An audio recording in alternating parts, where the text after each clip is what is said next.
ಬೆಂಗಳೂರಿನ ಜನಜೀವನದಲ್ಲಿ ಓದುವಂತಹ ಹವ್ಯಾಸ ತೀರಾ ಕಡಿಮೆ. ಹೀಗಾಗಿ ಶಬ್ದಗಳೇ ಇಲ್ಲ. ಇಲ್ಲಿ ನೋಡಿದ್ರೆ ಶಬ್ದ ದಾರಿದ್ರ್ಯ ಊರಲ್ಲಿ. ಎಲ್ಲ ಶ್ರೀಮಂತಿಕೆ ಇದೆ. ಒಳ್ಳೆ ಬಟ್ಟೆ ಹಾಕ್ತಾರೆ, ಎಂಥ ಹೊಸ ಕಾರಿದ್ರು ತಗೊಳ್ತಾರೆ, ಹೊಸ ಹೊಸ ಮನೆಗಳನ್ನು ಕಟ್ಟಿಸ್ತಾರೆ, ದಿನಕ್ಕೊಂದು ವೆಹಿಕಲಲ್ಲಿ ಓಡಾಡ್ತಾರೆ. ಪುಸ್ತಕ ತಗೊಳ್ಳಲ್ಲ. ಶಬ್ದ ದಾರಿದ್ರ್ಯ. ಕೊಟ್ಬಿಟ್ಟು ಹೋಗ್ಬಿಟ್ಟು ಬಂದ್ಬಿಟ್ಟು ಅಂತಾರೆ. ಯಾವ ಭಾಷೆ ಹೇಳ್ತಾ ಇಲ್ಲ. ಹೋಗ್ಬಿಟ್ಟು ಬಂದ್ಬಿಟ್ಟು ಕೊಟ್ಬಿಟ್ಟು ಕೇಳಿದೀವಿ ನಾವೆಲ್ಲ. ಅದು ಬೆಂಗಳೂರು ಮೈಸೂರು. ಬಂದ್ಬಿಟ್ಟು ಹೋಗ್ಬಿಟ್ಟು ಕೊಟ್ಬಿಟ್ಟು ಮಾಡಿಬಿಟ್ಟು ತಿಂದ್ಬಿಟ್ಟು ಸತ್ತು ಬಿಟ್ಟು. ಇದು ಏನು ಯಾವ ಸೀಮೆ ಕನ್ನಡ ಇದು ಅಂತ ನಮ್ಗೆ ಆಶ್ಚರ್ಯ ಆಗ್ತದೆ. ಇವೆಲ್ಲ ಪಂಡಿತರು ಇರ್ತಾರೆ ಇಲ್ಲಿ, ಹುಡುಕ್ಬೇಕು ಈ ಶಬ್ದ. ಮನೆ ಒಬ್ಬ ಕ್ಲಬ್ಬಿಂದ ಫೋನ್ ಮಾಡಿದ್ದು. ಅವಳು ಅದೇ ಸ್ಟೈಲಲ್ಲಿ ಹೇಳ್ತೀನಿ, ನಮಸ್ಕಾರ ಸರ್, ಪ್ರಾಣೇಶ್ ಅವರ ಸರ್? ಹೌದು ಮೇಡಮ್, ನಾನು ನ್ಯೂ ಜೆರ್ಸಿಲಿದ್ದೆ. ಏನು ಮಾಡಲಿ ಮೇಡಮ್, ಈಗ ನಾನು ಕರ್ನಾಟಕಕ್ಕೆ ಬಂದಿದ್ದೀನಿ. ಹೌದಾ, ಸಂತೋಷ ಮೇಡಮ್. ನನ್ನ ಒಂದು ಚೇರ್ಮನ್ಗೆ ನನ್ನೊಂದು ಕ್ಲಬ್ಗೆ ಚೇರ್ಮನ್ ಮಾಡಿದ್ದಾರೆ. ಸಂತೋಷ ಮೇಡಮ್. ನಾನು ಬಂದಿದ್ದೀನಿ ನೋಡಿ. ಈಗ ನೆಕ್ಸ್ಟ್ ಒಂದು ಯಾವುದೋ ಹಬ್ಬ ಬರುತ್ತಲ್ಲ ಸರ್, ಅದೇ ಎಲಿಫೆಂಟ್ ನೋಸ್ ಗಾಡ್ ಇದೆ ಇಲ್ಲ, ಗಣಪತಿ ಹಬ್ಬಕ್ಕೆ. Elephant Ganapati Ganapati yes sir. ನಮ್ಮ ಕ್ಲಬ್ಬಲ್ಲಿ ನಾವು ಈ ಸಾರಿ ಗಣಪತಿನ ಇಕ್ಕಬೇಕು ಅಂತ ಮಾಡಿದ್ದೀವಿ. ಶಬ್ದವೇ ಗೊತ್ತಿಲ್ಲ. ಪ್ರತಿಷ್ಠಾಪನೆ ಮಾಡೋದು, ಕೂರಿಸೋದು ಅಂದರೆ ಗೊತ್ತು. ಇಕ್ಕಬೇಕು ಅಂತ ಮಾಡಿ ಮೇಡಮ್, ಇಕ್ಕಬೇಕು ಅಂದ್ರೆ ಹೊಡಿಬೇಕು ಅಂತ ಅರ್ಥ ಅಲ್ಲ. ಹೌದಾ ಸರ್, ಹಾಗಾದ್ರೆ ಬಿಡಿ ಸರ್, ಆ ಶಬ್ದ ಬೇಡ, ಮಾಡಬೇಕು ಅಂತ ಮಾಡಿದ್ದೀವಿ ಸರ್. ಇನ್ನೂ ಅಷ್ಟು ದಯವಿಟ್ಟು ಮಾಡಬೇಕು. ಅಯ್ಯೋ ಕಷ್ಟ ಮೇಡಮ್, ಇಕ್ಕೋದು ಮಾಡೋದು. ಅರ್ಥ ಆಯ್ತು ಪಾಪ. ಆಯ್ತು ಮೇಡಮ್, ಎಷ್ಟು ದಿವಸ ಮಾಡಬೇಕು, ಇಕ್ಕಬೇಕು ಅಂತ ಮಾಡಿದ್ದೀವಿ. ಒಂದು 3 days ಸಾಕು ಸರ್, ತುಂಬ ದಿನ ಆಗಲ್ಲ, ಕಷ್ಟ ಆಗುತ್ತೆ. ಡೈಲಿ ಅದಕ್ಕೇನೋ ಪೂಜೆ ಆಗ್ಬೇಕಂತ ಹೇಳುವ ನೋಡಿ. ಅವಳೇ ಇನ್ನೂ ಪೂಜೆ ಇಲ್ಲ, ಪ್ರಾಬ್ಲಮ್ ಸ್ಟಾರ್ಟ್ ಆಗಿದೆ. 3 days ಪೂಜೆ ಆಗ್ಬೇಕಂತಲ್ಲ, ಅದಕ್ಕೆ ಒಂದು 3 days ಸಾಕು. ಅದಕ್ಕೆ ಆಮೇಲೆ ಏನು ಮಾಡ್ತೀವಿ, ಆಮೇಲೆ ವಾಟ್ರಲ್ಲಿ ಡ್ರಾಪ್ ಮಾಡಿಬಿಡ್ತೀವಿ ಸರ್. ಯಾವುದು ಒಳ್ಳೆ ಪದ ಇಲ್ಲ. ವಾಟ್ರಲ್ಲಿ ಡ್ರಾಪ್ ಮಾಡ್ತೀವಿ, ಇರ್ತೀವಿ, ಮಾಡ್ತೀವಿ. ಬಡ್ಡಿ ಮಗಂದು ಕಳಿಸಿದ್ರೆ ಸಾಕಾಗಿದೆ ಸರ್. ಈ ಥರ ಎಲ್ಲ ಮಾತಾಡ್ತಾರೆ ಈ ಊರಲ್ಲಿ. ಯಾವ ಸಂಪತ್ತಿ ನೀವು ಗಣಪತಿ ಕೂರಿಸ್ತೀರಪ್ಪ? ಒಂದು ಪೂಜೆಗೆ ಅರ್ಥ ಉಳಿದಿಲ್ಲ. ಯಾವುದೇ ಒಂದು ಆಚರಣೆಗೆ ಸುಮ್ಮನೆ ಇವರು ಕ್ರಿಸ್ಮಸ್ ಏನು ಮಾಡ್ತಿದ್ದಾರೆ ಅಂದರೆ ಬರೀ ಟೈಮ್ ಪಾಸ್ ಮಾಡಬೇಕು, ಎಂಜಾಯ್ ಮಾಡಬೇಕು ಅನ್ನೋದಾಗಲಿ, ಹಬ್ಬದ ಹಿಂದಿನ ಶ್ರದ್ಧೆ ಆಗಲಿ, ಆ ಧಾರ್ಮಿಕ ಕ್ರಿಯೆಗಳ ಪರಿಜ್ಞಾನ ಯಾರಿಗೂ. ಸಂಗೀತ ಕೇಳೋದಕ್ಕೂ ಸುಮ್ಮನೆ ಬಂದಿರ್ತಾರೆ, ಸುಮ್ಮನೆ ಕತ್ತಾಗ್ತಿದ್ದು. ಅವ್ರು ತುಂಬ ಚೆನ್ನಾಗಿದೆ ಸರ್. ನಮ್ಮನ್ನು ಇಲ್ಲಿ ಕರೀತಾರೆ ಸ್ನೇಹಿತರು. ನಮ್ಮ ಸ್ನೇಹಿತ ಬಸವರಾಜ್ ಮಹಾಮನೆಯವರು ಇಲ್ಲೇ ಬಂದಿದ್ದಾರೆ. ಅವರು ನಾವು ಸಾಕಷ್ಟು ಕಾರ್ಯಕ್ರಮ ಹೋಗ್ತೀವಿ. ಈ ಊರಿನಲ್ಲಿ ಕಾರ್ಯಕ್ರಮ ಯಾಕೆ ಕೊಡಬೇಕು ಅಂದರೆ ನಾವು ಬದುಕಬೇಕು, ಅದಕ್ಕೆ ಕಾರ್ಯಕ್ರಮ ಕೊಡಬೇಕು. ಇನ್ನೊಬ್ಬರು ಬದುಕಿಸ್ಬೇಕಾದ್ರೆ ಇಂಥ ಸಭೆಗಳಿಗೆ ಬರಬೇಕು. ನಾವು ಬದುಕಬೇಕು. ದುಡ್ಡು ನಾವು ಏನೋ ಉದ್ಯೋಗ ಇಲ್ಲ, ಯಾಕಂದ್ರೆ ನಾವು ಅಂಥ ಜಾಣ ವಿದ್ಯಾರ್ಥಿಗಳಲ್ಲ. ಯಾವ ಕಾಲಕ್ಕೂ ನಾವು ಶಾಲೆಯ ಪುಸ್ತಕಗಳನ್ನ ಹಿಡಿದವರೆಲ್ಲ. ಶಾಲೆಯ ಪುಸ್ತಕಗಳಲ್ಲಿ ಬೀಚಿ ಭೈರಪ್ಪನ ಇಟ್ಕೊಂಡು ಓದೋರು ನಾವು. ಹೀಗಾಗಿ ಪರೀಕ್ಷೆಯಲ್ಲಿ ಅವ್ರನ್ನ ಬರೆಯೋಕ್ಕಾಗಲ್ಲ. ನಾವೆಲ್ಲ ಫೇಲ್ ಕ್ಯಾಂಡಿಡೇಟ್. ನಾನು ಎಲ್ಲ ಕಡೆ ಹೇಳ್ತಿದ್ದೀನಿ, ನಾನು ಯಾವತ್ತೂ ರಿಸಲ್ಟನ್ನು ಮೇಲಿಂದ ನೋಡಿದವರಲ್ಲ, ಕೆಳಗಡೆಯಿಂದ ನೋಡ್ತಾ ಹೋಗೋದು. ಎಲ್ಲಾದರೂ ಇದೇನು ಅಂತ. ಯಾಕಂದ್ರೆ ಬರೀ ತಮಾಷೆ, ಮೇಷ್ಟ್ರು ಯಾವ ಥರ ಬಿಡಿ ಸೇರ್ತಾರೆ, ಅವ್ರು ಆ್ಯಕ್ಷನ್ ಮಾಡಿ ತೋರಿಸೋದು, ಮೇಷ್ಟ್ರು ಮಿಮಿಕ್ರಿ ಮಾಡೋದು, ಇದರಲ್ಲೇ. ಹೀಗಾಗಿ ಎಲ್ಲ ಮೇಷ್ಟ್ರು ಮಿಮಿಕ್ರಿ ಮಾಡ್ತಾರೆ. ಬಡಿ ಮಕ್ಕಳು ಅಂತ ಹೊರಗಡೆ ಹಾಕ್ತಿದ್ರು ನಮ್ಮನ್ನು. ನಮ್ಗೆ ಯಾರೂ ಒಳಗಡೆ ಕೂರಿಸ್ತಿರಲಿಲ್ಲ. ಅದರಲ್ಲೂ ಈ ಅಂಕಗಣಿತ, ಇಂಗ್ಲೀಷ್ಗಳು ಅಂದರೆ ನಮಗೆ ವೈರಿ ಸಬ್ಜೆಕ್ಟ್ಗಳು. ಬರೀ ತಮಾಷೆ, ಜೋಕು. ಅವರೊಂದು ಕೇಳಿದ್ರೆ ನಾವೊಂದು ಪ್ರಶ್ನೆಗೆ ಉತ್ತರ ಕೊಡೋದು. ಜೀವನದಲ್ಲಿ ಹೇಗೆ ನಮ್ಮ ತಂದೆ ತಾಯಿ ನನಗೆ ನನ್ನ ಮಕ್ಕಳು ಓದಿದ್ರು ನನಗೆ ಹೇಗೆ ಚಿಂತೆ ಇದೆಯೋ ಆಗ ನಮ್ಮ ಅಪ್ಪ ಅಮ್ಮ ಚಿಂತೆ ಮಾಡ್ತಾರೆ. ಪ್ರಾಣಿ ಓದೇ ಆಗ್ತಾಯಿಲ್ಲ. ಪ್ರಾಣೇಶ್ವರಿ ಪ್ರಾಣಿ ಅಂತಾರೆ ಬ್ರಾಹ್ಮಣರಲ್ಲಿ, ಗೊತ್ತಿರ್ಬೋದು. ಪ್ರಾಣಿ ಓದೇ ಆಗ್ತಾಯಿಲ್ಲ, ನಿಮ್ಮ ಭವಿಷ್ಯ ಏನು ಅಂತ ನಮ್ಮ ತಂದೆ ತುಂಬ ಚಿಂತೆ ಮಾಡ್ತಿದ್ರು. ಆದರೆ ಅವರು ತೀರ್ಕೊಂಡ್ಮೇಲೆ ನನ್ನ ಭವಿಷ್ಯ ಸುಧಾರಿಸ್ತು, ಆ ಮಾತು ಬೇರೆ. ಅದಕ್ಕೆ ತಂದೆ ತಾಯಿಗಳು ಮಕ್ಕಳ ಭವಿಷ್ಯದ ಬಗ್ಗೆ ಯೋಚನೆ ಮಾಡಿದ್ರೆ ನೀವು ತೀರ್ಕೊಂಡ್ಮೇಲೆ ಅವ್ರ ಭವಿಷ್ಯ ಉಜ್ವಲ ಆಗ್ತಿರ್ತಾರೆ. ಅದಕ್ಕೆ ಚಿಂತನೆ ಮಾಡಬೇಡಿ, ಸುಮ್ಮನೆ ಬಿಟ್ಬಿಡಿ ಅವ್ರ ಬಗ್ಗೆ. ಭಗವಂತ ನೋಡ್ತಾರೆ, ಹುಟ್ಟಿಸಿದ ದೇವರು ಹುಲ್ ಮೇಯಿಸಿದೆ, ಅದು ಒಳ್ಳೆ ದಾರಿ ಅನ್ನಿಸ್ತದೆ ನನಗೆ ಇವಾಗ.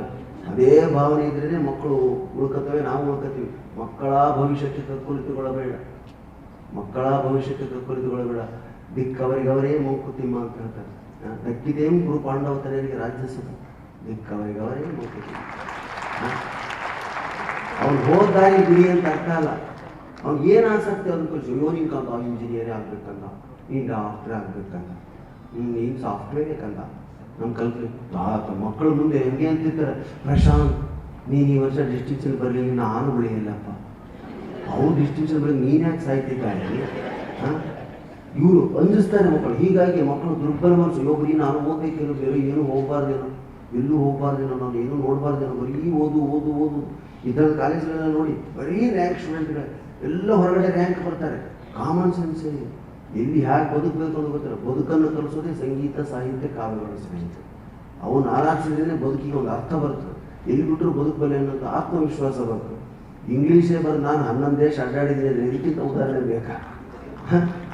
ನಮಗೆ ಆತ್ಮವಿಶ್ವಾಸ ಕೊಡ್ತೇವೆ. ಸಾಹಿತ್ಯ, ಕಾವ್ಯ, ಸಂಗೀತ.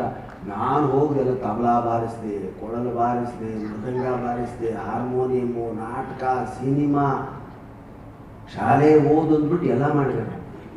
ಇದರಲ್ಲೇ ಅನ್ನ ಕಂಡ್ಕೊಂಡೆ. ಅಂದರೆ ಶ್ರದ್ಧೆ. ಒಂದು 10 ವರ್ಷ ಅದರಲ್ಲಿ ನಾವು ಶ್ರದ್ಧೆಯಿಂದ ದುಡಿದ್ರೆ ಬರುತ್ತೆ ಅಂತ ಎಲ್ಲರೂ ಯೋಚನೆ ಮಾಡೋದು ದಿಕ್ಕ ಅಂದ್ಬಿಟ್ಟು ನಮ್ಮದೇ ಆದಂಥ ಒಂದು ಯೋಚನೆ. ನಮ್ಮ ಕಾಲಕ್ಕೇ ಶುರುವಾಗಿಬಿಟ್ಟು ಲವ್ ಪತ್ರವ ಈ ಥರ I am missing you, I am alone, come soon at Ulsoor lake, ಈ ಥರ ಇರಲಿಲ್ಲ. ನಮಗೆ ಪತ್ರ ಬರೆಯೋದು, ಅವ್ನು ಮುಟ್ಟಿ ಅವಳು ಉತ್ತರ ಬರೆದ ಮೇಲೆ ಅದೆಲ್ಲ ಕಷ್ಟ ಅಂಥೇಳಿ ಹೂ ತಗೊಂಡು ನಾವು ಹೋಗೋದು. ಈಗಲೂ ಹುಡುಗರಂಗೆ ಮಾಡ್ತಾರಲ್ಲ, ರೋಸ್ ತಗೊಂಡು ನಾಳೆ ಫೆಬ್ರವರಿ 14 ಬಂತು, ಲವರ್ ಮನೆ ಮುಂದೆ ಹೋಗೋದು, ನಾಲ್ಕು ಮಾಡೋದು. ಅವಳೇ ತೆಗೆದು ಐ ಲವ್ ಯು ಅಂತ ಕೊಡೋದು. ಅವಳಪ್ಪ ತೆಗೆದಂದ್ರೆ ಅಣ್ಣ ಹಜಾರಿಗೆ ಜಯವಾಗಲಿ ಅಂತ ಬರ್ತದೆ. ಹಾಂ, ನಮ್ಮ ಕಾಲಕ್ಕೆ ಇನ್ನೂ ಇರಲಿಲ್ಲ ಅವಾಗ. ಆದರೂ ನಮ್ಮ ಮೇಷ್ಟ್ರಿಗಳ ಜನ್ಮಾನ, ಓ ಬಡ್ಡಿ ಮಕ್ಕಳು ಈಗಲಿಂದಾನೆ ಲವ್ ಕುಳಿತಾರೆ, ಮಕ್ಕಳ ಹೇಳ್ಕೊಳ್ಳಿ, ದುಡಿದು ನಮ್ಮ ಕಾಲ ಮೇಲೆ ನಾವು ನಿಂತ ಮೇಲೆ ಹೆಣ್ಣಿನ ಬಗ್ಗೆ ಯೋಚನೆ ಮಾಡಬೇಕು. ಆವಾಗಲೇ ಹೆಣ್ಣು, ಮನೆ, ಸಂಸಾರ ಇಲ್ಲ. ಈಗಿನಿಂದಲೇ ಹೆಣ್ಣಿನ ಬಗ್ಗೆ ತಲೆ ಕೆಡಿಸ್ಬಿಟ್ರೆ ಬುದ್ಧಿ ಕೆಟ್ಟೋಗ್ತದೆ. ಓದಾಗಲ್ಲ. ನಿಮ್ಮ ಅನ್ನ ನೀವು ಸಂಪಾದಿಸಬೇಕು, ಮೊದಲು ಓದು. ದಿನ ಹೇಳೋರು ಪಾಪ ಕನ್ನಡ ಎಷ್ಟು ಆಯಿತು ಸರ್, ಒಂದು ಸಾರಿ ಅವರಿಗೆ ಆದರೂ ಕೆಲವರು ಗುಜುಗುಸ ಫಿಸಿಕ್ಸ್ ಅಂತ ಮಾತಾಡ್ತಾರೆ ಅಂತ ಅನಿಸ್ತು. ಒಂದು ಪ್ರಯೋಗ ಮಾಡಿ ತೋರಿಸಿದ್ರು ಸರ್. ಏನು, ಒಂದು ಇಲಿ ಬೋನ್ ತಂದಿಟ್ಟು ಅದರ ಒಳಗಡೆ ಒಂದು ಹೆಣ್ಣು ಇಲಿನ ಕಟ್ಟಿದ್ರು, ಹೊರಗಡೆ ಗಂಡು ಇಲಿನ ಬಿಟ್ಟು, ಈ ಸೈಡಲ್ಲಿ ಒಂದು ಒಡೆ ಕಟ್ಟಿದ್ರು, ಗಂಡು ಇಲಿನ ಒಳಗಡೆ ಬಿಟ್ಟು, ಗಂಡು ಇಲಿ ಟಕ್ ಅಂತ ಬೋನ್ ಒಳಗಡೆ ಹೋಗಿ ಒಡೆನೇ ಡೈರೆಕ್ಷನ್ ಮಾಡಿ ಟಕ್ ಅಂತ ಹೋಗಿ ಕಚಕಚ ಅಂತ ಹೊಡೆದಿದ್ದು ಹೊರಗೆ ಬಂದ್ಬಿಟ್ಟು. ಮೇಷ್ಟ್ರು ಹೇಳಿ, ನೋಡಿದ್ರ ಮಕ್ಕಳೇ, ಹೆಣ್ಣಿನ ಕಡೆ ತಿರುಗಿ ನೋಡಲಿಲ್ಲ ಗಂಡಿಲಿ, ಒಡೆ ತಿಂತು ಅಂದರೆ ಹೊಟ್ಟೆ ಮುಖ್ಯ. ಉದ್ಯೋಗ ಸಂಪಾದಿಸಬೇಕನ್ನೋದು ಈಗೂ ಕೂಡ ಗೊತ್ತಿದೆ, ನಿಮಗೂ ಗೊತ್ತಿಲ್ಲ ಬಡ್ಡಿ ಮಕ್ಕಳಿಗೆ. ಹೌದು ಸರ್, ಹೌದು sir, correct sir, very good sir. ತಿರ್ಗಾ ಅರ್ಧ ಗಂಟೆ ಬಿಟ್ಟು ಒಂದು ಇಡ್ಲಿ ಕಟ್ಟಿದ್ರು, ಗಂಡಿನ ಬಿಟ್ಟು ಹೋಯ್ತು, ಕಚಕಚ ಅಂತ ತಿಂತು, ಟಕ್ ಅಂತ ಹೊರಗಡೆ ಬಂತು. ತಿರ್ಗಾ ಅರ್ಧ ಗಂಟೆ ಮೇಲೆ ಒಂದು ಮಿರ್ಚಿ ಕಟ್ಟಿದ್ರು, ತಿಂತು. ಮೈಸೂರು ಪಾಕ್ ಕಟ್ಟಿದ್ರು, ಹೀಗೆ ಒಂದು 5-6 ತಿಂಡಿ ಕಟ್ಟಿದ್ರು, ಹೋಯ್ತು, ತಿಂಡಿ ತಿಂತು, ಇಲ್ಲಿ ಹೊರಗಡೆ ಬಂತು ಗಂಡಿಗೆ. ಎಲ್ಲ ಚಪ್ಪಾಳೆ ಕಟ್ಟಿ, ಹೌದು ಸರ್, ನಾವಿನ ಮೇಲೆ ಯಾವತ್ತೂ ಹೆಣ್ಣಿನ ಕಡೆ ನೋಡಲ್ಲ ಸರ್, ಮೊದಲು ಆಹಾರ ಸಂಪಾದಿಸ್ಕೊತೀವಿ ಸರ್. ಅದೇ ಗುರ್ಲಿಂಗ್ ಅಂತ ನನ್ನ ಕ್ಲಾಸ್ಮೇಟ್, ದಡ್ಡ ಬಡ್ಡಿ ಮಗ, 6 ಸಬ್ಜೆಕ್ಟ್ ಮಧ್ಯೆ 9 ಮಾರ್ಕ್ಸ್ ತಗೋತಿದ್ದ ಅವನು. ಸರ್ ನನಗೊಂದು ಡೌಟು ಅಲ್ಲ. ಏನು ಡೌಟು ಸರ್? ನೀವು ಬರೀ ತಿಂಡಿ ಚೇಂಜ್ ಮಾಡ್ತಾ ಇದ್ದೀರಾ, ಒಂದು ಸಾರಿ ಹೆಣ್ಣಿನ ಚೇಂಜ್ ಮಾಡಿ ನೋಡಿ ಸರ್.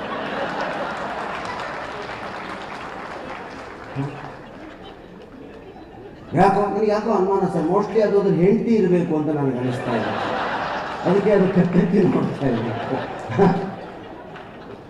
ಇದು ಕಾಮನ್ ಸೆನ್ಸ್.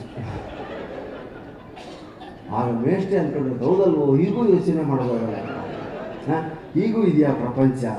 ಅದಕ್ಕೆ ಸ್ನೇಹಿತರೆ, ಇದು ಹಾಸ್ಯ ಆದರೂ ಕೂಡ ಎಂಥ ಅದ್ಭುತವಾದಂಥ ಸಂದೇಶ ಇದೆ. ಈ ಕನ್ನಡ ಮೀಡಿಯಂ ಹುಡುಗು, ಇಂಗ್ಲೀಷ್ ಮೀಡಿಯಂ ಹುಡುಗು ಕಾಂಪಿಟೇಷನ್ ಇಟ್ಟರೆ ಒಂದು ಚಿಕ್ಕ ಲಾಡು, ಒಂದು ದೊಡ್ಡ ಲಾಡು ಇಟ್ಟು ಮೇಷ್ಟ್ರು ತಟ್ಟೆಟ್ಟು ಟಕ್ ಅಂತ ಅವನು ಕನ್ನಡ ಮೀಡಿಯಂ ಸ್ಟೂಡೆಂಟು ದೊಡ್ಡ ಲಾಡು ತಗೊಂಡು, ಇದು English medium too selfish, selfish. ದೊಡ್ಡ ಲಾಡು ತಗೊಂಡೆ, ಇನ್ನು ಆಸೆ ಬರ್ಕ ಇವನು ಗುರ್ಲಿಂಗ ಕೇಳಿದೆ, ನೀನಾಗಿದ್ರೆ ಯಾವ ಲಾಡು ತೆಗೆದಿದ್ದೆ? ನಾನು ಚಿಕ್ಕ ಲಾಡನ್ನೇ ತೆಗೆತಿದ್ದೆ ಗೊತ್ತಾ, ಮತ್ತು ಈಗಲೂ ಉಳಿದಿರೋದು ಚಿಕ್ಕ ಲಾಡೆ ತಗೋಲ್ಲ. ಹೌದಾ? ಕರೆಕ್ಟಾ? ಯಾಕೆ ತಪ್ಪು ಮಾತಾಡ್ತೀವಿ? ಎಲ್ಲ ಮನುಷ್ಯನ ಸ್ವಭಾವ ಹಾಗೆ. ನಂಬರ್ 1 ಆಗೋದು ಹೇಗೆ ಅಂತ ಕೇಳ್ತಿದ್ರು ಸರ್ ಆಗಿನ ಕಾಲಕ್ಕೆ. ನಿಮಗೆ ನಂಬರ್ 1 ವಿಶ್ವೇಶ್ವರಯ್ಯನವ್ರ ಥರ ಆಗ್ಬೇಕು ಸರ್, ಡಾಕ್ಟರ್ ರಾಧಾಕೃಷ್ಣನವ್ರ ಥರ ಆಗ್ಬೇಕು ಸರ್, ಮಹಾತ್ಮ ಗಾಂಧೀಜಿ ಥರ ಆಗ್ಬೇಕು ಸರ್, ಅದು ನಂಬರ್ 1 ಆಗೋದು ಸರ್. ಗುರುಲಿಂಗ ಒಂದೇ ಹೇಳಿದೆ, ನಂಬರ್ 1 ಆಗಬೇಕು ಅಂದರೆ ಚೆನ್ನಾಗಿ ನೀರು ಕುಡಿಬೇಕು ಸರ್. ಇದು ಉತ್ತರ ಅಲ್ಲವಾ? ಹಾಂ, ಇದು ಉತ್ತರನೇ. ಇದನ್ನು ಯಾರು ಕೊಡೋ, ಇದನ್ನು ಕೊಟ್ಟಂತಾನೆ ಬೀಚಿ ಕೈಲಾಸ ಲೆವೆಲ್ ಲೈನಿಗೆ ಬಂದ. ಅಂದರೆ ನೋಡೋ ದೃಷ್ಟಿನ ವಿಭಿನ್ನವಾಗಿ ನೋಡಬೇಕು. ಬೇರೆ ರೀತಿ, ಬೇರೆ ಎಲ್ಲರೂ ಅದೇ ದೃಷ್ಟಿಯಿಂದ ನೋಡಬೇಕಾದ್ರೆ ನಾವು ಎಲ್ಲರಿಗೂ ವ್ಯತ್ಯಾಸ ಏನು ನೋಡಿತು? ಕೈ ಬೆರಳುಗಳೇ ಬೇರೆ ಬೇರೆ ಇದೆ ನಮ್ಮದು. ಅಂದರೆ ವಿಭಿನ್ನ ದೃಷ್ಟಿಕೋನದಿಂದ ನೋಡಿದಾಗ ಮಾತ್ರ ನಿಮ್ಮ ಜೀವನದಲ್ಲಿ ಏನಾದರೂ ಸಾಧ್ಯ. ಮಕ್ಕಳಿಗೆ ಬೋಧನೆ ಮಾಡೋದು, ಇದು ಸಿಟಿ ಮಕ್ಕಳಿಗೆ ಬೋಧನೆ ಮೆಸೇಜ್, ಹಳ್ಳಿ ಮಕ್ಕಳಿಗೆ ನಾಟೋದೇ ಇಲ್ಲ. ಆಶ್ಚರ್ಯ. ಶಾಲೆ ಮಧ್ಯೆ ಬೆಳೆದಿರ್ತಕ್ಕಂಥ ಮಾವಿನ ಹಣ್ಣಿನ ಗಿಡದಲ್ಲಿ ಆ ಹಣ್ಣುಗಳನ್ನು ಬಳಸಿನೇ ಶಾಲೆ ಅಭಿವೃದ್ಧಿ ಕಾರ್ಯ ಮಾಡ್ತಿದ್ರು ಮೇಷ್ಟ್ರು. ಓ, ಅದ್ಭುತವಾದಂಥ ಕಲ್ಪನೆ. ನಾವೆಲ್ಲ ಗಿಡಕ್ಕೆ ಪಾತಿ ಮಾಡೋದು, ನೀರು ಹಾಕೋದು, ಹಣ್ಣುಗಳು ಬಿಡೋ ಟೈಮಲ್ಲಿ ಮೇಷ್ಟ್ರು ಕಾಯ್ತಾ ಹೋಗ್ತೀವಿ. ಯಾಕಂದ್ರೆ ಅವೆಲ್ಲ ಮಾಡಿದ್ಮೇಲೆ ಮಾರಾಟ ಮಾಡಿ ಆ ಹಣ್ಣಿಂದ ಶಾಲೆ ಉದ್ಧಾರ, ಸುಣ್ಣ ಬಣ್ಣ ಕಾರ್ಯಕ್ರಮ. ಸರಿ, ಒಂದು ದಿವಸ ಕೂತಿದ್ದಾರೆ ಮೇಷ್ಟ್ರು, ಜಂಪು ಹಾಗೆ ಬೇಸಿಗೆ ನಿದ್ದೆ ಮಾಡ್ತಿದ್ದಾರೆ. ದಪ್ಪ ದಪ್ಪ ಅಂತ ಕಾಯಿ ಬೀಳೋ ಶಬ್ದ ನೋಡ್ತಾರೆ, ಕೆಳಗಡೆಲ್ಲ ಮಾವಿನ ಹಣ್ಣು. ಒಬ್ಬ ಹುಡುಗ ತೊಗೊಂಡು ಚೀಲ ತುಂಬ್ತಿದ್ದಾನೆ. ಮೇಷ್ಟ್ರು ಎದ್ದು ನಿಂತು ಕತ್ತಿನ ಪಟ್ಟಿಡು ನೋಡ್ತಾರೆ, ಪರಿಚಯದ ಹುಡುಗನ. ಏನು ನಮ್ಮ ಶಾಲೆ ಸ್ಟೂಡೆಂಟ್ ಆಗಿ ನೀನೇ ಹಣ್ಣು ಕದ್ದಿದ್ದೀಯಲ್ಲ, ನೀನು ಇಂಥವ್ರ ಮಗ ಅಲ್ವಾ? ಹೌದು ಸರ್. ನಡಿ, ಎಂಥವ್ನು ನಿಮ್ಮಪ್ಪ? ಅಂಥವ್ನ ಮಗನಾಗಿಂತ ಕೆಲಸ ಮಾಡ್ತೀನಿ. ನಡಿ, ನಿಮ್ಮ ಅಪ್ಪನ ತಗೊಂಡಿಲ್ಲ ಸರ್, ನಮ್ಮಪ್ಪ ಮನೇಲಿಲ್ಲ ಸರ್, ನಮ್ಮ ಅಪ್ಪನಿಗೆ ಹೇಳ್ಬೇಡಿ ಸರ್. ನಡಿ ಹೋಗೋಣ, ನಿಮ್ಮಪ್ಪ ಎಲ್ಲೇ ಇರಲಿ ಹೋಗೋಣ. ಗಿಡದ ಮೇಲೆ ಇದ್ದಾನೆ ಸರ್, ಹರಬೇಕು.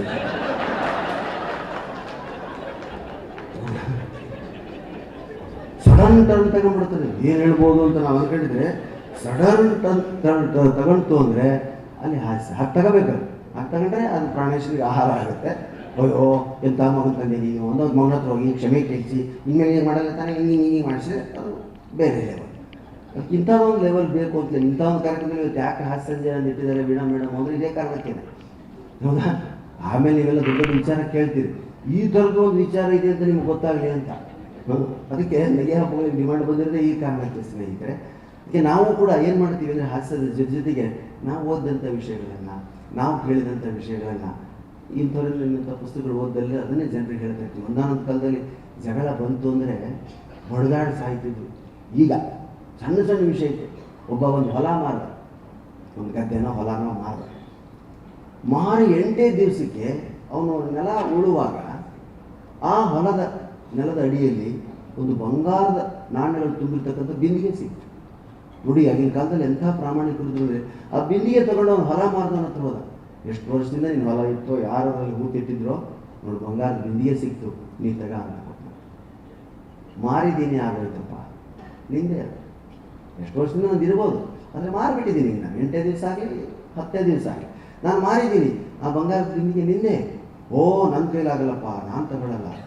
ನೋಡಿ ಹೇಗಿತ್ತು ಇವಾಗ. ಅಯ್ಯೋ ಕರ್ಮವೇ, ಅವನು ಹೊಲ ಕೊಟ್ಟದ್ರೆ ನಿನ್ನ ಮನೆಯಲ್ಲಿರೋ ಬಂಗಾರ ಬಿಂದಿಗೆಯನ್ನು ಕೊಡೋರು ಸಿಕ್ಕಿದ್ದು ಅಂತ ಕೇಳೋರು ಈಗಿನ ಕಾಲದವರು. ಜಗಳ ಇಬ್ಬರು ರಾಜನ ಹತ್ರ ಹೋದ್ರು. ನನಗೆ ಬೇಡ, ನಿನಗೆ ಬೇಡ. ರಾಜ ಈಗ ನಮ್ಮ ಸರ್ಕಾರದವರಾಗಿದ್ದರೆ ಇಬ್ಬರಿಗೂ ಬೇಡ, ಸರ್ಕಾರ ಬೊಕ್ಸಕ್ಕೆ ಹಾಕಿ ಅದನ್ನು ನಾನು ಮಾಡ್ತೀನಿ. ರಾಜ ಅಂದ, ಎಂತಹ ಪ್ರಜೆಗಳಿದ್ದಾರೆ ನನ್ನ ರಾಜ್ಯದಲ್ಲಿ, ಮಾರಿದ್ದೀನಿ ಅಂತ ಅವನು ತಗೊಳಕ್ಕೆ ರೆಡಿ ಇಲ್ಲ, ನಂದಲ್ಲ ಅಂತ ಇವನು ಅಮ್ಮ. ಎಂಥ ಇಂಥವ್ರ ಹಣ ತಗೊಂಡ್ರೆ ನಾನು ಉಳಿತೀನ? ರಾಜನಿಗೂ ಅಂತ ಕಲ್ತೀನಿ. ಮತ್ತೊಂದು ಏನು ಮಾಡಿದ ಕೇಳಿದ, ನಿಮಗೆ ವಯಸ್ಸಿಗೆ ಒಂದು ಮಕ್ಕಳಿದ್ದಾರ? ಹೌದು ಬುದ್ಧಿ, ನನಗೆ ವಯಸ್ಸಿಗೆ ಒಂದು ಮಗಳಿದ್ದಾಳೆ. ನಿನಗೆ? ನನ್ನ ವಯಸ್ಸಿಗೆ ಒಂದು ಮಗ ಇದ್ದಾನೆ. ಅವರಿಬ್ಬರಿಗೂ ಮದುವೆ ಮಾಡಿ ಅವರಿಗೆ ವಧು ದಕ್ಷಿಣೆ ಅಂತ ಇದನ್ನು ಕೊಟ್ಬಿಡಿ, ಹಾಯಾಗಿ ಅವ್ರು ಬಾಳ್ಳೆ ಅಂತ ನ್ಯಾಯ ಹೇಳಿದಂತೆ ರಾಜ. ಎಂಥ ಕಾಲಗಳು ಅವೆಲ್ಲ ಈಗಿದೆಯಾ ಅಂತ ಕಾಲ. ಓಯ್ಯೋ, ನಾವೇ ಗಳಿಸಿಟ್ಟು ಬಂಗಾರನ ನಮ್ಮ ಮನೆಯಿಂದಲೇ ಬಂದು ಇದ್ದಾರೆ ಇವತ್ತು, ನಾವೇ ತಗೊಂಡಿರೋ ಬಂಗಾರನ. ಅಂಥ ಕಾಲದಲ್ಲಿ ಇಂಥ ಕಥೆಗಳನ್ನು ಇವತ್ತು ಬರೀ ಇಂಥ ಕಥೆಗಳು ಹೇಳ್ತೀವಿ ಅಂದರೆ ಯಾರೂ ಕೇಳೋದು. ಹಾಸ್ಯದ ಮುಖಾಂತರ ಹೇಳ್ತಾ ಹೋಗಿ ಜನ ಖಂಡಿತ ತಿಳ್ಕೊತಾರೆ. ಬರೀ ಮಕ್ಕಳಿಗೆ ಓದು ವಿದ್ಯೆ ಅದು ಯಾವುದೇ ಇರಲಿ, ಶಾಸ್ತ್ರನೇ ಇರಲಿ, ಶಾಲೆ ಓದೇ ಇರಲಿ, ಬರೀ ಅದನ್ನು ಹೇಳಿದರೆ ಹೊರಗಡೆ ಪ್ರಪಂಚದಲ್ಲಿ ಬದುಕೋದು ಕಷ್ಟ. ನಮ್ಮಲ್ಲಿ ಒಬ್ಬ ವೈದಿಕ ಬ್ರಾಹ್ಮಣನಿಗೆ ಮದುವೆ ಆಯಿತು. ಲಿಂಗಾಯತ್ರ ಗೆಳೆಯನು ಕರ್ಕೊಂಡು ಹೋಗಿದ್ದೆ ನಾನು. ಮದುವೆ ಆಯಿತು. ಏನು ಮಾಡ್ತಾನೆ ಹುಡುಗ ಅಂತ ಲಿಂಗಾಯತ್ರ ಕೇಳಿದೆ. ಅವನಿಗೆ ಮದುವೆ ಆಗಿರಲಿಲ್ಲ ಪಾಪ, ಅವನು ಸುಧಾ ಓದಿದ್ದಾನೆ ಅಂದ್ವಿ ನಾವು. ಪಾಪ ಲಿಂಗಾಯತ್ರ ಗೆಳೆಯನಿಗೆ ಅಂತ, ಅಯ್ಯೋ ನಾವೆಲ್ಲ ತರಂಗ ಪ್ರಜಾಮತ ತರಿಸ್ತೀವಿ, ನಮಗೆ ಸುಧಾ ನಮಗೊಂದು ಐಡಿಯಾ ಇಲ್ಲ, ಸುಧಾ ಓದಿದ್ರೆ ಮದುವೆ ಆಗುತ್ತಾ ಅಂದ. ಬಡ್ಡಿ ಮಗನೇ, ಸುಧಾ ವಾರಪತ್ರಿಕೆ ಅಲ್ವೋ, ಸುಧಾ ಅನ್ನೋದು ಗ್ರಂಥ ಅದು, ಅದನ್ನು ಓದಿದ್ದಕ್ಕೆ ಗೊತ್ತೇ ನೋಡಿ. ನಾವು ತರಂಗ ಪ್ರಜಾಮತ ತರಿಸ್ತಿದ್ವಿ, ಅದಕ್ಕೆ ನಾವು ಹೆಣ್ಣು ಸಿಗ್ತಾ ಇಲ್ಲ ಅಂತ ಅವನಿಗೆ ಬೇಜಾರು. ಹೀಗೆ ನಮ್ಮದೇ ಆದಂಥ ಒಂದು ಭಾಷೆ ಇದೆ, ಬ್ರಾಹ್ಮಣರದೇ ಒಂದು ಭಾಷೆ, ಹೌದಾ? ಈಗ ನೀವು ಬ್ರಾಹ್ಮಣರು ಅಂತ ತಿಳಿಬೇಕಾದ್ರೆ ಮಾತಲ್ಲೇ ಗಮನಿಸ್ಬೇಕು. ನಾನು ಬೀಚಿದ್ರೆ 45-50 ವರ್ಷದಿಂದ ಹೇಳಿದ್ದಾರೆ. ಏನು ಮಾತಿನ ಮಧ್ಯೆನೇ ನಮ್ಮ ಜಾತಿ ಬಂದ್ಬಿಡುತ್ತೆ, ನಮ್ಮ ಧರ್ಮ, ನಾವು ಯಾವ ಧರ್ಮದವರು ಯಾವ ಜಾತಿಯವರು ಅಂತ ಬರುತ್ತೆ. ಈಗ ಒಬ್ಬ ತಂದೆ ತನ್ನ ಮಗುಗೆ ಒಂದು ಗೊಂಬೆ ಕೊಡಿಸಿದ್ದ. ಸಾಯಂಕಾಲ ಅಂದ್ರೊಳಗಡೆ ಆ ಮಗು ಗೊಂಬೆ ಮುರ್ಕೊಂಡಿತ್ತು ಅಂದರೆ, ಆ ಗೊಂಬೆ ಕೊಡಿಸಿದ ತಂದೆ, ಮಗುವಿನ ತಂದೆ ಸ್ಕೂಲ್ ಮೇಷ್ಟ್ರಾಗಿದ್ರೆ ಏನಂತ ಗೊತ್ತಾ? ಮುರ್ಕೊಂಡಕ್ಕೂ ಗೊಂಬೆ ಯಾರು ಕಲಿಸಿದ್ರೆ ನಿನಗೆ ನೋಡಿ, ಮೇಷ್ಟ್ರು ಅವನು, ಟೀಚಿಂಗ್ ಈಸ್ ಪ್ರೊಫೆಷನ್. ಏನಂತ ನಾನು, ಯಾರು ಕಲಿಸಿದ್ರೆ ನಿನಗೆ ಇದನ್ನು ಕಲಿಸ್ಲೇಬೇಕು, ಯಾರಾದರೂ ಅವ್ನು ಮಾಡಬೇಕಾದ್ರೆ ಅಂತ ಅವನ ಅರ್ಥ. ಇಂಜಿನಿಯರ್ ಮಕ್ಕಳು ಗೊಂಬೆ ಮುರ್ಕೊಂಡಪ್ಪ ಗೊಂಬೆ ಜೋಡಿಸೋದನ್ನು ಮತ್ತೆ ಬೇಕಾಗತ್ತೆ.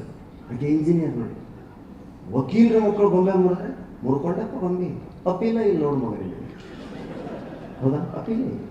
ಡಾಕ್ಟ್ರ್ ಮಕ್ಕಳು ಗೊಂಬೆ ಮುರಿದ್ರೆ ಮುರ್ಕೊಂಡಪ್ಪ ಗೊಂಬೆ, ಆಪರೇಷನ್ ಮಾಡೋದಕ್ಕೆ, ರಿಪೇರಿ ಮಾಡೋದನ್ನ ಅವ್ರವ್ರ ಭಾಷೆ. ಈ ಪೊಲೀಸರ ಮಕ್ಕಳು ಗೊಂಬೆ ಮುರಿದ್ರೆ ಮುರ್ಕೊಂಡ್ಯಾ ಗೊಂಬೆ, ಒತ್ತು ಒಳಗಾಗ್ಬೇಕು ನೋಡಿ ನೀವು, ಅದೇ ಭಾಷೆ. ಹೌದಾ? ಈ ಶೆಟ್ಟರ್ ಇರ್ತಾರಲ್ಲ, ವೈಶ್ಯಾಸ್ ವ್ಯಾಪಾರನೇ ಅವ್ರು ನೋಡ್ತೀವಿ. ಕೋದಂಡರಾಮ್ ಶೆಟ್ಟರು ಅಂಗಡಿಯಿಂದ ಮನೆಗೆ ಬಂದರು, ಮಗ ಗೊಂಬೆ ಮುರ್ಕೊಂಡಿದ್ದ. ಇವ್ರ ಗೊಂಬೆ ಕೊಡಕ ಬೆಳಗ್ಗೆ ಕೊಡಿಸಿದ ಗೊಂಬೆನ ಮುರ್ಕೊಂಡ್ಬಿಟ್ಟ್ಯಾ, ಹಾಂ ಏನು ಬಂತಪ್ಪ ಲಾಭ ನೋಡಿ, ಎಷ್ಟು ಕರೆಕ್ಟು ಒಂದು ಡೆಫಿನೇಷನ್ ಯಾವುದು. ಹಾಂ, ಇವ್ರದ್ದೆಲ್ಲ ನಕ್ರಿ. ಈಗ ಬ್ರಾಹ್ಮಣರು ಸರ್ ಪ್ರಾಣೇಶ್ವರ ಮಗ, ಪ್ರಾಣೇಶ್ವರ ಮನೆಯಿಂದ ಹೊರಗಡೆ ಬಂದರು, ಮಗ ಗೊಂಬೆ ಮುರ್ಕೊಂಡ್ಬಿಟ್ಟಿದ್ದೆ. ಮುರ್ಕೊಂಡಪ್ಪ ಗೊಂಬೆ ಮುಂಜಾನೆ ಕೊಡಿಸಿದ್ನಲ್ಲೋ, ಉಂಡದ್ದಲ್ಲ ತಿಂದದ್ದಲ್ಲ.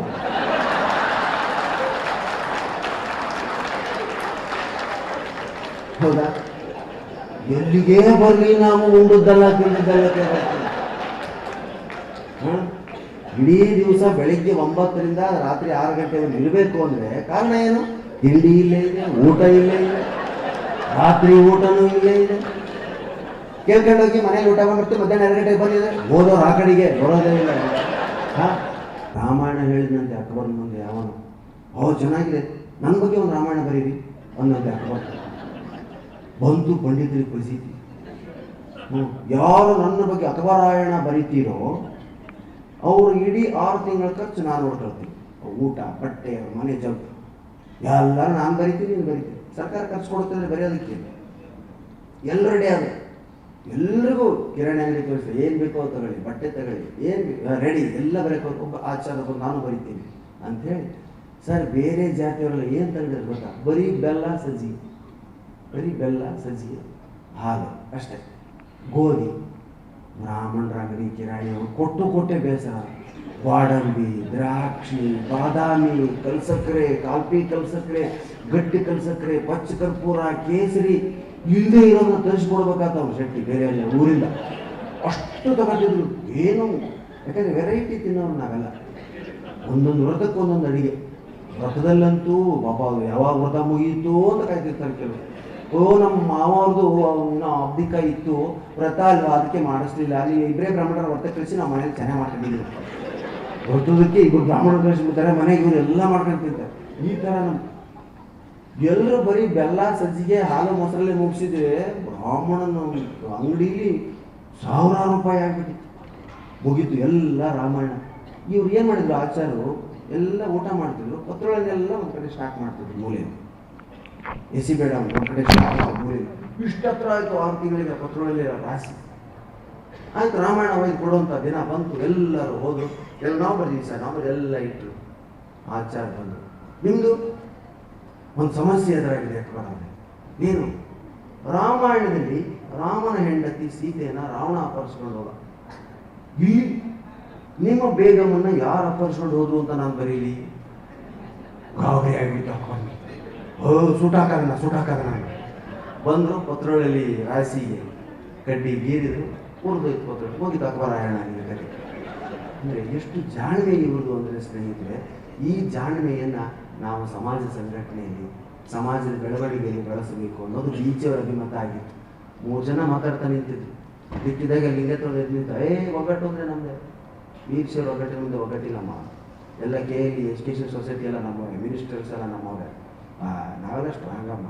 ನನ್ನ ಹೆಸರಿನಲ್ಲೇ 101 ಜನ ಇದ್ದಾರೆ. ಹೌದಾ? ಏನೋ ನಿನ್ನ ಹೆಸರು? ನೂರೊಂದಯ್ಯ ಸ್ವಾಮಿ ಇರುತ್ತೆ. ಪಕ್ಕದಲ್ಲಿ ಮುಸ್ಲಿಂ ನಿಂತಿದ್ದ, ನಮ್ಮದು ಹೆಸರಿನಾಗ 100 ಜನ ಇದ್ದಾರಪ್ಪ. ನಿನ್ನ ಹೆಸರೇನ? 100 ಭಾಷಾ, 100 ಜಿಲಾನಿ, 100 ಖಾನ್, 100 ಗಫೂರ್, 100 ಮೊಹಮ್ಮದ್, 100 ಹಸನ್. ಇಬ್ಬರು ಸೇರಿ ಬ್ರಾಹ್ಮಣರ ಬಳಿಗೆ ಬಂದರು. ಈ ಬ್ರಾಹ್ಮಣರಲ್ಲಿ ಒಗ್ಗಟ್ಟಿಲ್ಲ ಕಣ, ಒಗ್ಗಟ್ಟೇ ಇಲ್ಲ. ನೋಡ್ತಾರೆ ಆಚಾರ ಬರೀ ಮೈಯಿಂದ ಜನವಾರದಿಂದ ಬೆನ್ನು ತೋರಿಸ್ತಾ ನಿಜವಾದ ಸ್ವಾವಲಂಬಿಗಳು ಅಂದರೆ ಬ್ರಾಹ್ಮಣರು. ಬೆನ್ನು ಕೆರೆಯಕ್ಕೂ ಕೂಡ ಹೆಂಡತಿನ ಕರೆಯಲ್ಲ. ನಮಗೆ 8 ವರ್ಷಕ್ಕೆ ಉಪನಯನ ಮಾಡೋದೇ ಈ ಕಾರಣಕ್ಕೆ. ನಿನ್ನ ಬೆನ್ನಿ ಕೆರ್ತಕ್ಕೆ ನಿನ್ಗೆ ಯಾರು ಆಗಲ್ಲ ಕಂದ, ನಿನ್ನ ಹೆಂಡತಿ ಬರೋಳಲ್ಲ, ಬಿಸಿ ಇರ್ತಾಳೆ. ನಿನಗೆ ಬೆನ್ನಿ ಕೆರ್ತಾದ್ರೆ ತುಳಿಸ್ಕೋಬೇಕು ಅಂದರೆ ಜನವಾರ ಆಗ್ತಾನೆ.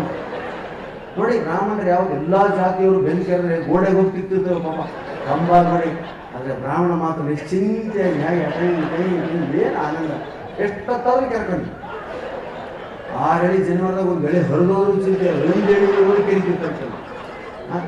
ನಾನು ಇಲ್ಲರಿಗೆ ಅದೇ ಹೇಳ್ತೀನಿ, ಬರೀ ಬ್ರಾಹ್ಮಣರೇ ಜನ್ವಾರ ಹಾಕಬೇಕು ಅಂತಿಲ್ಲ, ಎಲ್ಲಿ ಕೆರ್ತ ಯಾರ್ಯಾರು ಇದೆಯೋ ಎಲ್ಲ ಜನ್ವಾರ ಹಾಕೋದು. ಸೋಪ್ ಹಚ್ಕೊಂಡು ಯಾವ ಬ್ರಷ್ ಹಾಕ್ಬೇಕು, ಬ್ರಷ್ ತಗೊಂಡು ಹಿಂಗೆ ನಿಲ್ಕೋದೇ ಇಲ್ಲ ಬ್ರಷ್ ಕೊನೆಯವರೆಗೂ. ನೋಡಿ ಜನಿವಾರ ಟಾಪ್ ಟು ಬಾಟಮ್ ಎರಡು ಸಾರಿ ಹೀಗಂದ್ರೆ ಬೆನ್ನು ಕ್ಲೀನು ಜನಿವಾರನೂ ಕ್ಲೀನು. ಎಂಥ ಸೌಭಾಗ್ಯ ಇದೆ ನಮಗೆ. ಇದು ಜನಿವಾರ ಯಾವ ತಗೋಬೇಕು ಮಮ್ಮಿ ಅಂತ ಈಗ ಕೇಳೋ ಇಂಗ್ಲೀಷ್ ಮೀಡಿಯಂ ಮಕ್ಕಳಿಗೆ ಬೆನ್ನಿ ಕೆಡ್ತಾರೆ ಮಗು ಕೇಳಿ ಸ್ಟಾರ್ಟಿಂಗಲ್ಲಿ. ಆಮೇಲೆ ಅವನಿಗೆ ಎಣ್ಣೆ ಪವಿತ್ರ ಪರಮ ಪವಿತ್ರಮ್ಮ ಆಮೇಲೆ ತಿಳ್ಕೊಳ್ಳೋದು. ಫಸ್ಟ್ ಅದು ಬೆನ್ನು ಕೆಡ್ತಾರೆ ಸ್ಕೂಲಲ್ಲಿ ಯಾರಿಗೆ ಎಲ್ಲ ಹಾಕಂತ ಅದಕ್ಕೆ ಹಾಕೊಂಡಪ್ಪ ಅಂತ ಕಳಿಸಿ ಎಲ್ಲರೂ ಒಬ್ಬರೇ ನಾನು ಮಾಡ ಮಮ್ಮಿ ಒಬ್ಬರೇ ನಾನೇ ಮಾಡ ಮಮ್ಮಿ ಅಂತಾರೆ. ಅದಕ್ಕೆ ಬಂದು ನಿಂತು ಬರೀ ಮೈಯಿಂದ ಪುಸ್ತಕ ಕೂತಿದ್ರು. ಆಚಾರ್ಯ ನೋಡಿ ಇಲ್ಲಿ ಬೇಟ ನೂರಂದಯ್ಯ ಸ್ವಾಮಿ 100 ಜನ ಹೆಸರಲ್ಲೇ ಇದ್ದಾರೆ. ಇವ್ರು ನೋಡಿ 100 ಭಾಷಾ 100 ಹಸನ್. ಓ ಹೌದಾ, ಹಾಂ ನಿಮ್ಮ ಹೆಸರು ನೂರಂದಯ್ಯ ಸ್ವಾಮಿ. ನಿಮ್ಮ ಹೆಸರು ಏನು ಆಚಾರ್ಯ? ನನ್ನ ಹೆಸರ ನಿನ್ನ ಹೆಸರು ನೂರಂದಯ್ಯ, ನಿನ್ನ ಹೆಸರು 100 ಭಾಷಾ, ನನ್ನ ಹೆಸರು ಅನಂತ ಕೋಟಿ ಪದ್ಮನಾಭಾಚಾರ್ಯ. ಕೋಟಿ ಜನ ಇದ್ದಾರೆ ಅವನ ಹೆಸರು, ಒಬ್ಬರು ಸಮಯಕ್ಕಾಗಲ್ಲ. ಹೌದಾ? ಆವಾಗ ಬೀಚಿ ಎಷ್ಟಕ್ಕೆ ಜೋಗ್ ಬಿಡಲ್ಲ. ಬೀಚಿಯವರು ವಿಶಿಷ್ಟ ಅಂದ್ರೆ ಅದೇ ಅವರು ಬರೀತಾರೆ, ನೂರಂದಯ್ಯ ಸ್ವಾಮಿಯ ಒಗ್ಗಟ್ಟು 100 ಭಾಷಾನ ದೈಹಿಕ ಬಲ ಅನಂತ ಕೋಟಿ ಪದ್ಮನಾಭಾಚಾರ್ಯ ಮಿದುಳು ಸೇರಿದರೆ ಈ ಸಮಾಜವನ್ನು ಅದ್ಭುತವಾಗಿ ನಾವು ಕೊಡ್ತೇವೆ. ಈ ರೀತಿಯಲ್ಲಿ ಅದಕ್ಕೆ ಸ್ನೇಹಿತರೆ, ಹಾಸ್ಯದ ಮೂಲಕ ಬೀಚಿಯವರು ನಮಗೆಲ್ಲ ಕೊಟ್ಟಿರುವಂಥ ಕಾಣಿಕೆಗಳು ಸಾಮಾನ್ಯ ಅಲ್ಲ. ಅದಕ್ಕೆ ಪ್ರತಿಯೊಂದು ನಗಬಾರ್ದು, ಎಲ್ಲವನ್ನ ಲೈಟಾಗಿ ತಗೋಬಾರ್ದು, ಸೀರಿಯಸ್ ಆಗಿ ತಗೋಬೇಕು. ಸೀರಿಯಸ್ ಆಗಿ ತಗೊಂಡ್ರೆ ಸಾವು. ಲೈಟಾಗಿ ನಕ್ಬಿಟ್ರೆ ಎಲ್ಲ ರೋಗಗಳು, ಈ ರೋಗಗಳು ಜಾಸ್ತಿ ಇರೋದೇ ನಮ್ಮ ಗಂಡಸರಿಗೆ. ಗಂಡಸರೇ ನಾವು ನಗಲ್ಲ, ಎಲ್ಲ ನಮ್ಮ ತಲೆ ಮೇಲೆ ಸಮಸ್ಯೆ. ಹೆಣ್ಮಕ್ಳು ನಗ್ತಾರೆ, ಅದಕ್ಕೆ ಅವು ಕಳಕಳಿ ಆಗಿರ್ತಾರೆ ನೋಡಿ. ಈಗಲ್ಲ ಆಮೇಲೆ ಆಮೇಲೆ ಸಪ್ರೇಟ್ ಸೆಕ್ಷನ್ ಮಾಡ್ಕೊಳ್ಳೋಣ, ಸಪ್ರೇಟ್ ಕಳಕಳಿ ಆಗಿರ್ತಾರೆ. ವಯಸ್ಸೇ ಕಾರಣ ಅಲ್ಲ ಅವರಿಗೆ, ಅವ್ರಿಗೂ ನಮಗೂ ಏನಪ್ಪ ಒಂದೇ ಸಾರಿ ಮದುವೆ ಆಗಿರ್ತದ. ಏನು ಭಾಳ 2-3 ವರ್ಷ ಗ್ಯಾಪ್ ಇರ್ತಾರೆ. ಏನು ಅವ್ರು ಯಾರು ಇನ್ನೂ ಲಕ್ಷ ಅಂತ ಹೊಡಿತಿರ್ತಾರೆ. ನಾವು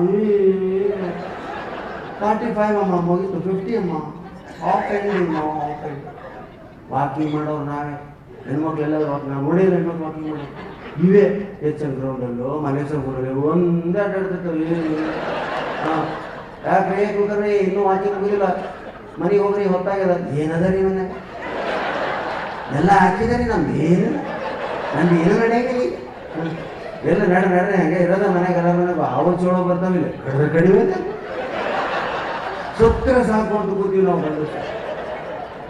ಹಾಂ ಯಾಕೆ ಜೀವನೋತ್ಸಾಹ ಇಲ್ಲ ಅವ್ರಿಗೆ. ಉತ್ಸಾಹ ಎಷ್ಟು ಮಕ್ಕಳಾಯಿತು ಅಂದರೆ ಆ ಮಕ್ಕಳನ್ನ ಬೆಳೆಸ್ಬೇಕು, ಅವ್ರು ಪ್ರಯಾಣ ಮಾಡಬೇಕು, ಮದುವೆ ಮಾಡಬೇಕು, ಅವಳಿಗೆ ಮದುವೆ, ಹುಡುಗನಿಗೆ ಮದುವೆ ಮಾಡಬೇಕು, ಹುಡುಗಿ ಬಳಿಯಲ್ಲಿ ಕಾಣಬೇಕು, ಸೊಸೆಯಲ್ಲಿ ಕಾಣಬೇಕು. ಸಾಯೋ ಮುದುಕಿಯೂ ಕೂಡ ಮರಿಮೊಮ್ಮಗ ನಿಂತ್ಕೋಬೇಕು ಅಂತ ಬೇಕು. ಇವಿಗೆ ನಾನು ಸತ್ತರೆ ಸಾಕು ಅಂತ 40-45 ವರ್ಷ ಆಯಿತು ಅಂದರೆ ಮುಖ ತೊಳೆದು ಕೂಡ ಬಿಟ್ಬಿಡ್ತಾನೆ ಗಂಡು. ನೆನ್ನೆ ಮಾರಿ ಅದೇ ಇವ್ರು ನೋಡಿ ಆರಾಮಿಗೋ ಎಲ್ಲ ಸಮಾಧಾನ ಬರ್ಬೇಕಾದ್ರೆ ಹುಡುಕಾಡಿ ರೇಷ್ಮೆ ಸೀರೆ ಹುಡ್ಕೊಬರ್ತಾರೆ. ಇವ್ರು ಒಂದು ಕಮಲ್ ಟುಂಗಿ ಹಾಕೊಂಡು ಯಾವುದೋ ಸಾಮೂನು ಕೊಟ್ಟು ಸೆಲೆ ಆಗಲಿ ತಂಗಿ ಹಿಡ್ಕೊಂಡು ಎಲ್ಲೋ ಬರ್ತಾರೆ. ಅವಳು ಹುಡುಕಾಡಿ ಧಾರೆ ಸೀರೆ ತೆಗೆದು ಉಟ್ಕೊಂಡ್ಬರ್ತಾರೆ. ಎಷ್ಟು ವ್ಯತ್ಯಾಸ ನಮಗೂ ಅವ್ರಿಗೆ. ಅದಕ್ಕೆ ಅವ್ರು ನೋಡಿ ಕಲಿಬೇಕು ನಾವು. ಯಾಕೆ ಮಾತಾಡ್ತಾರೆ, ಜನರನ್ನ ಹಚ್ಕೊಳ್ತಾರೆ, ಜನರ ಜೊತೆ ಬೆರೀತಾರೆ. ಪಕ್ಕದಲ್ಲಿ ಕೂತಿದ್ದಾರೆ, ಸುಮ್ಮನೆ ಕೂತಿರಲ್ಲ, ಎಲ್ಲರೂ ಮಾತಾಡಿಸ್ತಾರೆ. ಚೆನ್ನಾಗಿದ್ದಾರೆ, ಇವತ್ತು ಹೊರಗಡೆ ಬಂದಿದ್ದು ಇದೇ ಫಸ್ಟ್ ಟೈಮ್ ಈ ಅಡಿಟರ್ ನೋಡ್ತಿರೋದು, ಇದೇ ಫಸ್ಟ್ ಪ್ರಾಣೇಶ್ವರ ಭಾಷಣ ಕೇಳ್ತಿರೋದು, ಮಾತಾಡ್ತಾರೆ. ಇವ್ರು ಆಗಲ್ಲ, ಸುಮ್ಮನೆ ನಾವು ಮಕ್ಕಳು ಮನೆ ಮಾತಾಡ್ತಾರೆ. ನೀವು ಪರಿಚಯ ನನಗೆ ನಮ್ಮ ಏರಿಯಾದಲ್ಲಿ ಇದ್ದಾನೆ ಬಡಿ ಮಾಡ ಒಂದೇ ಬಡಾವಣೆ ಪಪ್ಪು ಅವನಿಗೆ ನಾ ಮಾತಾಡ್ಸಲ್ಲ, ಮಾತಾಡ್ಲಿ ಅವ್ರು ಮಾತಾಡ್ಸ್ಬೇಕು, ನೀವು ಮಾತಾಡ್ಸಿ, ಇಬ್ಬರು ಸತ್ತೋಗ್ತಾರೆ, ಯಾರು ಮಾತಾಡ್ಸೋದಿಲ್ಲ. ಇದನ್ನ ಅವರು ಅದ್ಭುತವಾಗಿ ತಿಳ್ಕೊಂಡಿರ್ತಾರೆ ಹೆಣ್ಣು ಮಕ್ಕಳು. ಎಷ್ಟು ದಿವಸ ಇರ್ತೀವಿ ನೋಡಿ, ಅವ್ರ ಬಾಯಲ್ಲೇ ವೇದಾಂತ ಜಾಸ್ತಿ ಬರೋದು, ನಮ್ಮ ಬಾಯಲ್ಲಿ ವೇದಾಂತ ಬರೋದೇ ಇಲ್ಲ. ಎಷ್ಟು ದಿವಸ ಇರ್ತೀವಿ ಮತ್ತೆ ತಗೊಂಡು ಹೋಗ್ತೀವಿ ನಾವು. ಬನ್ನಿ ಅಡ್ಜಸ್ಟ್ ಮಾಡ್ಕೊಂಡಲ್ಲೇ ಪಕ್ಕ ಇರ್ಬೋದು. ಇವ್ರು 2 ಚೇರ್ ಒಬ್ಬನೇ ಕೂತು 3ನೇ ಚೇರ್ ಕೈ ಹಾಕಿರ್ತಾರೆ, ಯಾರು ಬರಬಾರ್ದು ಪಕ್ಕದಲ್ಲಿ. ಹೀಗಾದರೆ ನಾವು ಬದುಕೋದು ಸಾಧ್ಯ. ಅದಕ್ಕೆ ಅವ್ರಿಗೆ ಆಯುಷ್ಯ ಜಾಸ್ತಿ. ಯಾರಾದ್ರೂ ಈ ಲಗ್ನ ಪತ್ರ ಕೊಡೋ ಹುಡುಗ ನೋಡ್ರಿ ಬರ್ತಾವ, ಅಂಕಲ್ ಕಟ್ಟಿ ಮೇಲೆ ಕೂತಿರ್ತಾನೆ, ಅವ್ನ ಕೈ ಕೊಡಂಗೆ ಲಗ್ನ ಪತ್ರ. ಆಂಟಿ ಇದ್ದಾರ ಅಂಕಲ್? ಯಾಕೋ ಲಗ್ನ ಪತ್ರ ಕೊಡ್ಬೇಕಾಯ್ತು, ಯಾಕೆ ನಾಗಿಲ್ಲ ಕೊಡೋದು. ನೀವು ನಗಲ್ಲ, ಮಾತಾಡಲ್ಲ. ಆಂಟಿ ಒಳಗಡೆ ಸಾಯೋ ಒಳಗಿದ್ರೆ ಕೊಡೋದು, ಸೀದಾ ಒಳಗೆ ಹೋಗ್ತಾನೆ. ಒಳಗಡೆ ಹೋಗಿ ಆಂಟಿ ಬಂದ ತಕ್ಷಣ ಯಾಕೆ ಬಂದ್ಬಿಟ್ಟ ಏನು ಯಾಕಂದ್ರೆ ಇವ್ನು ಪೊಲೀಸು ಏನು ಎಷ್ಟೊಂದು ಊಟ ಅಷ್ಟೇ ಅದ ಎಲ್ಲ ಯಾರು ನೋಡ್ತಾರಲ್ಲ ಎಂಕ್ವೈರಿ ಊಟ ಕೇಳ್ಬಿಡ್ತಾರೆ ಅಷ್ಟೇ ಮುಂದೆ ಏನು ಕೇಳಂಗಿಲ್ಲ. ಆಕೆ ಹಂಗಲ್ಲ ಪುಟ್ಟ ಅದು ಕೂರಿಸಿ ತಿಂಡಿ ಕೊಟ್ಟು ಕಾಫಿ ಕೊಟ್ಟು ಚೆನ್ನಾಗಿದೆ ಪುಟ್ಟ ಚೆನ್ನಾಗಿದೆಯಪ್ಪ. ಏನಪ್ಪ ಬಂದಿದ್ದು ಮದುವೆ ಇತ್ತು ಅಂಕಲ್ 10th ಮದುವೆ 15th ರಿಸೆಪ್ಷನ್ ಎರಡಕ್ಕೂ ಬರ್ಬೇಕು ಆಂಟಿ ನೀವು. ಆಯ್ತು ಪುಟ್ಟ. ಅವನು ಪ್ರಶ್ನೆ ಆಂಟಿ ಅಂಕಲ್ಗೂ ನಿಮಗೂ ಒಂದೇ ಸಾರಿ ಮದುವೆ ಆಯ್ತಾ? ಯಾಕೆ ಪುಟ್ಟ ಹಿಂಗೆ ಕೇಳ್ತಿ? ಮತ್ತು ಅವರು ಯಾವಾಗ ಹಿಂಗೆ ಎಣ್ಣೆ ಮುಖ ಮಾಡ್ಕೊಂಡಿರ್ತಾರೆ, ನೀವು ಕಿಲ್ಕಿಲ ಕುಲ್ಕೊಳ್ಳೋದು ನಗ್ತಿರ್ತೀರ. ಹಾಗೇನಿಲ್ಲ ಪುಟ್ಟ, ನಾನು ಯಾವಾಗಲೂ reception, kitty party, get together, reception, marriage anniversaries ಈ ಥರ 80 ಇದಕ್ಕೆಲ್ಲ ಹೋಗ್ತಾ ಇರ್ತೀನಲ್ವ, ನಾನು ಅದಕ್ಕೆ ಸ್ವಲ್ಪ ನಗ್ನಗ್ತಾ ಇರ್ತೀನಿ. ಮತ್ತು ಅಂಕಲ್ ವೈಕುಂಠ ಸಮಾರಾಧಿ ಹೆಣ ಹೊರಬೇಕ ಪಕ್ಷ ಮಾಸ 15 ದಿವಸ ಹೊರಗ ಊಟ ಬರೇ ಅಂಕಲ್ ಹೋಗಿ ಹಂಗೆ ಆಗ್ಯಾರಪ್ಪ. ಅದಕ್ಕೆ ನೀವು ಸ್ವಲ್ಪ ಮದುವೆ ಮನೆಯಾಗ ರಿಸೆಪ್ಷನಾಗ ಅಡ್ಡಾಡೋದು ಕಲೀರಿ, 4 ಜನರ ಜೊತೆ ಓಡಾಡ್ರಿ, ಎಲ್ಲರೂ ಭೇದ ಭಾವದಿಂದ ಮಾತಾಡಿಸ್ರಿ.